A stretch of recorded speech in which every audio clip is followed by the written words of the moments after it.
Vaya opens the door. Quiet as can be, she walks through the house. A floorboard here, a floorboard there, creak, give way. But the house is quiet.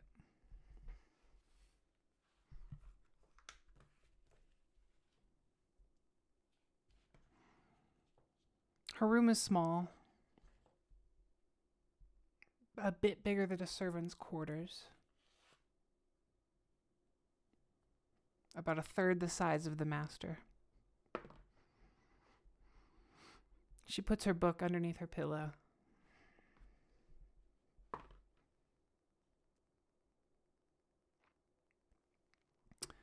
And lays down.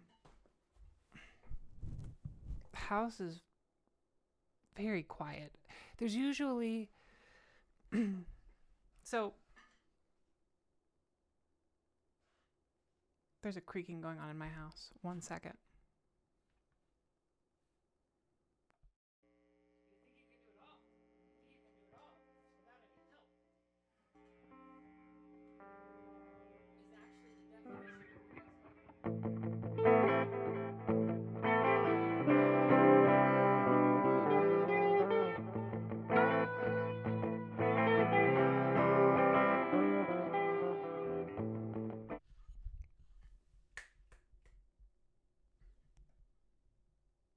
Hey, hi, beautiful. Hey, hi.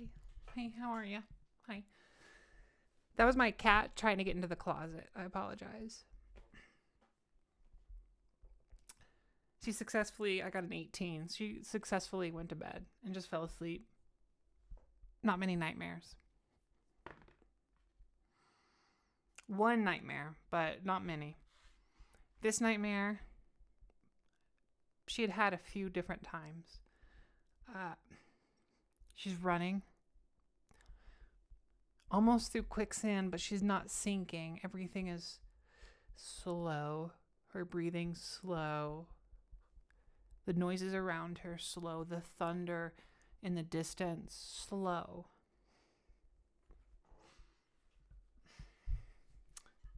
She doesn't know if she's running to or from, but there's running. And flashes of light. Eventually in a forest. Running. Slow. The feeling of absolute dread drowning out the rest of existence. Wakes up in a sweat. Only one nightmare though, so even though there was sweat, it was a good night. The next few days are normal. It's what she would typically do. Drive the lady of the house to appointments. They went a couple of towns over, pick up a dress, pick up some caviar. One day there was almost an encounter, but a big carriage like that, you need a lot of men to be able to take care of that.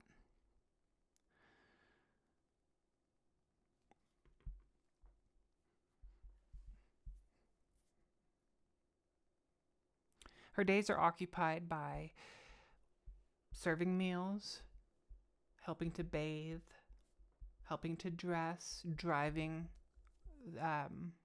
the lady of the house and the master of the house around.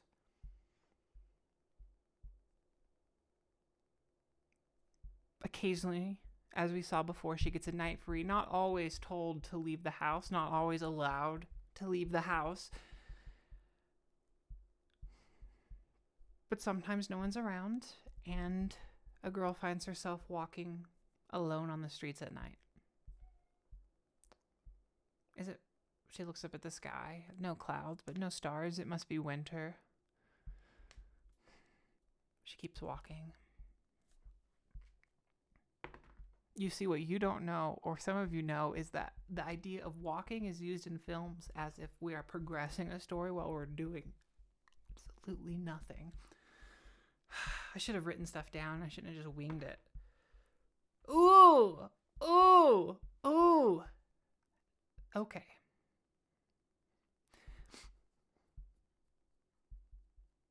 She walks through town just fine. She's going back to her tree.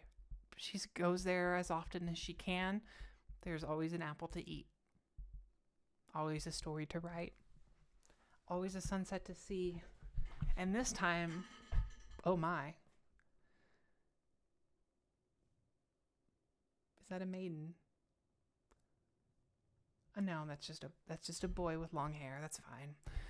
That's fine, she says as she walks up and she approaches. Boy! The boy turns around. Girl! He says as if surprised anyone would address him as such. She grew up around essentially royalty. They're like rock stars. They play guitars. They drive fast cars, you know? There's white girl.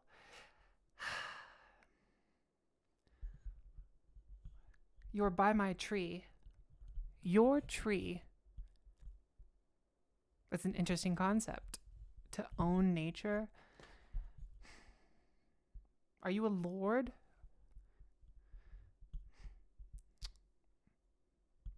She shakes her head.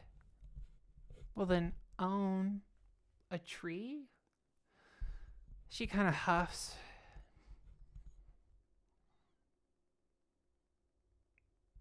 You play too much.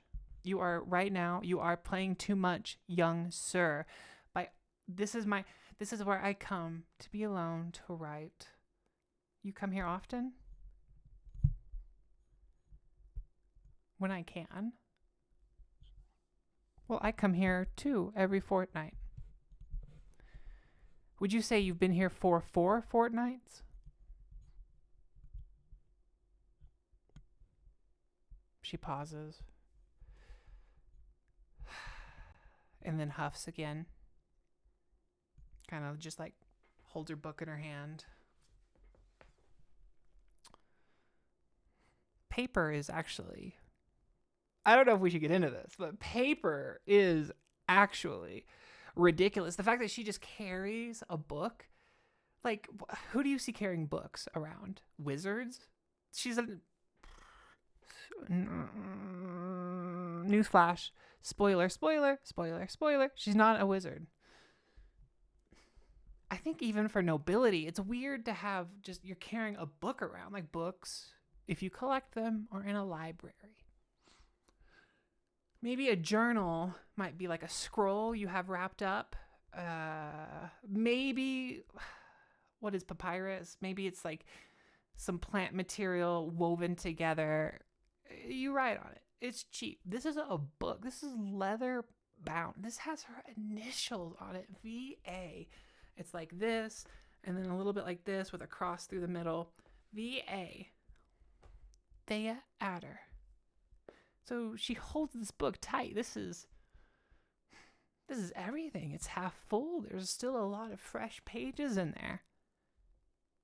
To lose this, she holds it tight. That's all I'm saying. She holds it tight. Death grip.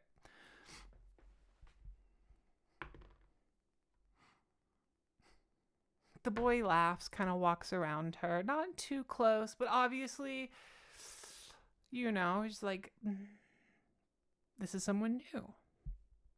This is also my tree. Why did this girl come to my tree? I like these apples. These are good apples. He grabs out, eats it, walks over to the tree, grabs another one, kind of rolls it on his shoulder, grabs it, brushes it off, hands it over. She reaches it, bites it. And just for a moment, they share an apple together as the sun sets behind them.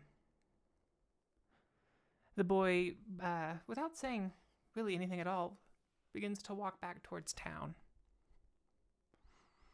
She says, boy, your name? And girl, yours? He says, snickering, and doesn't say anything else. Walks away. I think she's kind of like a little bit awkward. She obviously deals with nobility, but she doesn't have any friends her own age because she's just always working and is just like, this isn't the town she was born in. She's been here for a few years, yes, but she's so isolated she really doesn't know anyone. But she has her tree back, and she sits in silence and writes. They're very far south, so it's not super cold even though it's winter, although no, or very few, but no stars in the sky.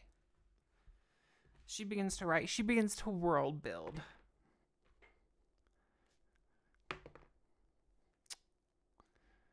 Well, in her world, there are probably gods. I mean, there's witches and queens. Witch queen, so probably a god, right? Probably. But in winter,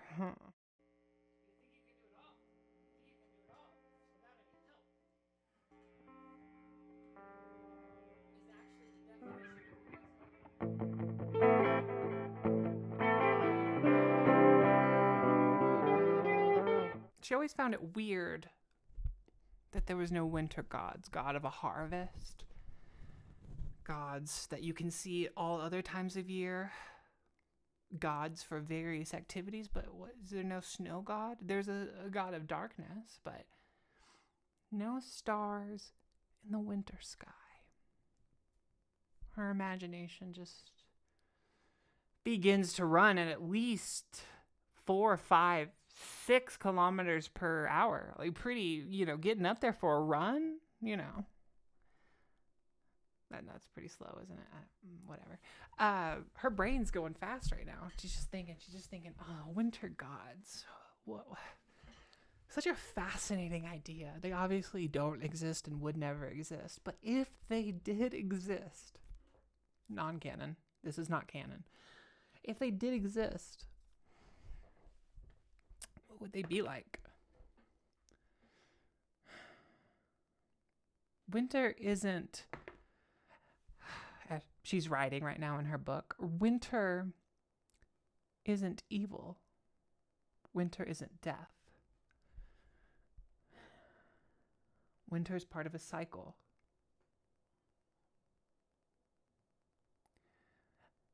What is a cycle? Is a cycle a system?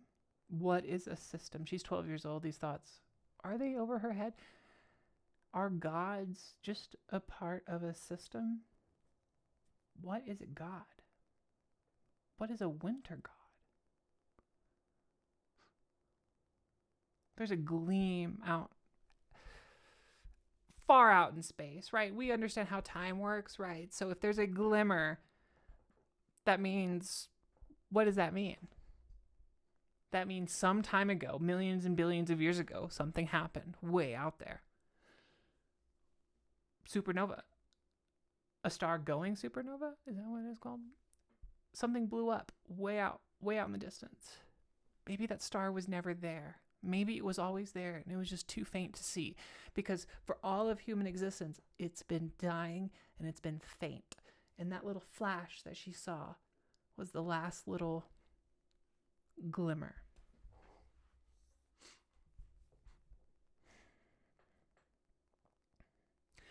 She writes historic stories of winter gods fighting on mountaintops, commanding giants, casting down the snow as if a weapon, as if a shield to block oncoming attacks. They're merry, but they're serious. They're joyful at times, but there's still an air of seriousness. An air of, and I don't know where this comes from, winter is coming, right? It's just, summer gods, they have it easy. They just bask. They just tan. There's wine. There's dinners. enjoyment, there's celebration, there is worshiping. Nobody worships the winter gods. They don't even think they exist. They don't exist. This is not canon. As she writes in her book. The wind shakes and an apple drops. It's how many growing seasons are there? It's like it's kind of getting cold outside, but yet these apples are still growing. Isn't that kind of weird? Like, she remembers years back when she first got here. There was snow blanketing the ground. But this tree the apples were still growing. They were still red. Has she ever seen a rotted apple on this tree? There's like the thunder from earlier is getting louder.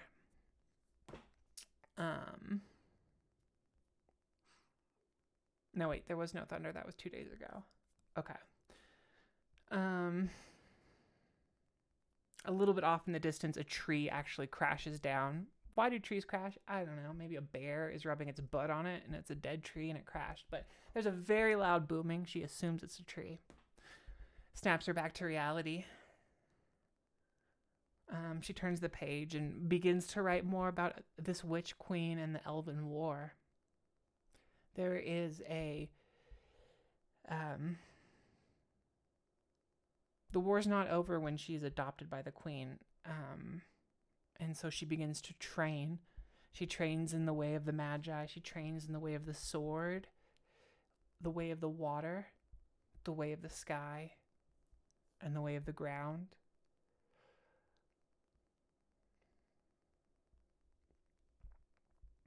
But not the way of fire. Not the way of fire.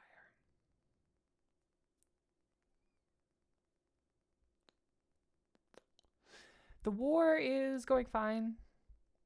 The initial progress that had happened into the Scrag territory went well. They even set up outposts, but it began to be a little bit slower. The kind of like an Empire Strikes Back, the Scrags got their cloaks kind of thing.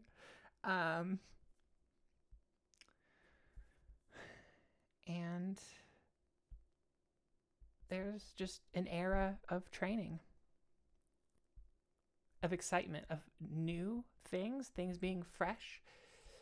Magic. Oh my God, magic. Magic is so cool. Just love magic. She has to develop a whole magic system, probably from like mana or ether that gets absorbed from either her life force or the life force of people around her. I don't know.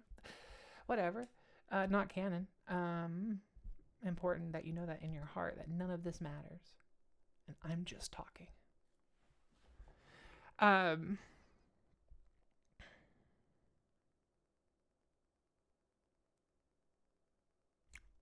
It's kind of a cold night. She does a lot of writing, eats another apple. It's weird that, again, kind of weird that there's no rotting apples, that the apples are fresh. It's winter. Anyways, she walks back into town.